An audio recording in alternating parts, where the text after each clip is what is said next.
কোনো মুখ্যমন্ত্রী তার কোনো বাড়ি বা আত্মীয়র বাড়িতে থেকে এলাকার মানুষকে বিব্রত করেন না।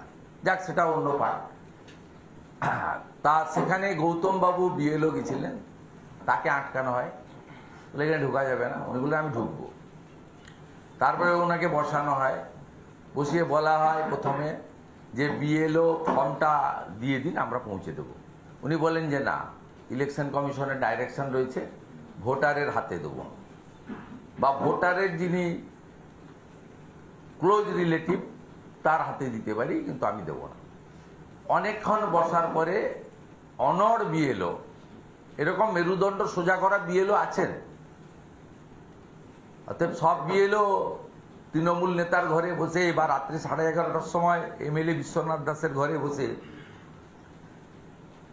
সব বিএলও করছেন না। তা গৌতম বাবু ওখানে মেরুদণ্ডটা সোজা রেখে মুখ্যমন্ত্রীর হাতেই দিয়েছেন, এবং মুখ্যমন্ত্রী হাতে দেওয়ার পরে প্রথম এটা তৃণমূলের অফিসিয়াল মুখপাত্র জাগো বাংলায় আসে, নিজের এসআইআর ফর্ম নিজেই নিলেন ভোটার মমতা বন্দ্যোপাধ্যায়।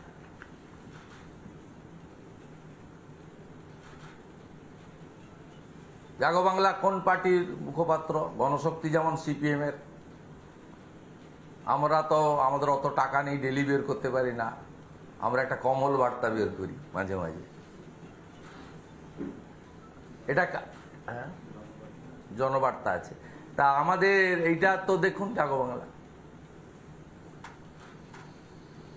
এবারে যেই তারপরে আরেকটা কাগজ, এটা কে আর বলতে হবে না, এর পরিচয় দেওয়া লাগবে নাকি?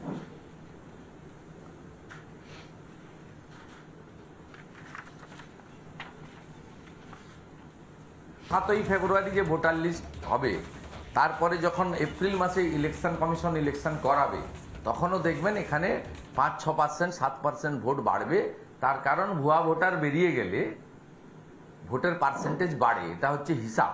আমরা একাধিকবার, আমি আমার ভোটে লড়া হয়ে গেছে, 3বার এমপি, 4বার এমএলএ, 7বার বড় ভোটে লড়েছি, ছোট ভোটে কাউন্সিলর ভোটে 3বার লড়েছি, 10বার আমি ভোটে লড়েছি প্রতীকে। তো ন্যাচারালি আপনার এই জায়গায় দাঁড়িয়ে আমাদের বিহারে তারা কন্টেস্ট করছেন, দাবি করছেন সরকার তৈরি করুন। এরাও কিন্তু একদিকে বিভ্রান্ত ছড়াচ্ছে হিন্দু শরণার্থীদের মধ্যে, মুসলিমদের মধ্যে। আমরা বারে বারে বলেছি যে আমি বলেছি, অন্য লোক কারোর দায়িত্ব আমি নেব না, যে আমরা পশ্চিমবঙ্গে মুসলিম ভোট চাই না, কথা বলি না, আমরা পাই না। নানা ধরনের কন্টেন্ট দেখার জন্য লাইক করুন, শেয়ার করুন আমাদের ফেসবুক পেজ, সাবস্ক্রাইব করুন আমাদের ইউটিউব চ্যানেল। পাশাপাশি অন্যান্য ব্রেকিং নিউজের জন্য অবশ্যই চোখ রাখুন রিপাবলিক বাংলায়।